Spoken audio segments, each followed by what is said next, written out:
The U.S. Catholic bishops have named January Poverty Awareness Month. A little more than 12% of Americans are considered poor, meaning they only make about $12,000 per year. The poverty rate for families is almost 10%.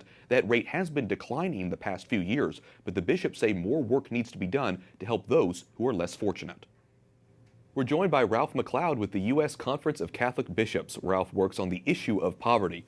So Ralph, Pope Francis has made it very clear. He says we should make the poor a priority. How are the bishops living out that message? Well, the bishops, in a very real way, have called the Catholics of the faithful of the United States to come together and realize that poor are a priority, and that we look for ways we might be able to encounter them in a very real way, to realize that they're our brothers and sisters, and realize that when they find themselves in poverty, for whatever the reason, they're not able to live up to the human dignity that God wants all of us to live up to. That seems to be the real key, isn't it, Ralph? I mean, being able to identify with another person and sort of that common humanity, isn't it? Sure it is. And I think once that happens, we change.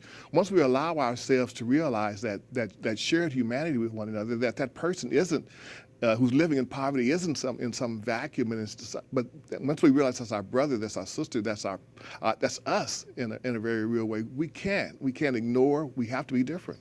First, I think the whole idea of prayer and the way that we pray, certainly praying for our own needs and needs of our family, but identifying ways we might pray for those persons who find themselves who are struggling, who are having difficulty. And to do that, we have to know who they are and know what their struggles are.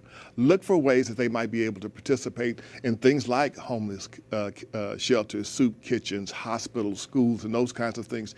And understanding and realizing that there's a couple of ways to deal with it. There's the direct service kind of way to make sure that those needs are met in a very real way for that day, but also to ask the very hard question, like, why are there people who are hungry? Why are there people who are homeless in the land of plenty? And what can I do?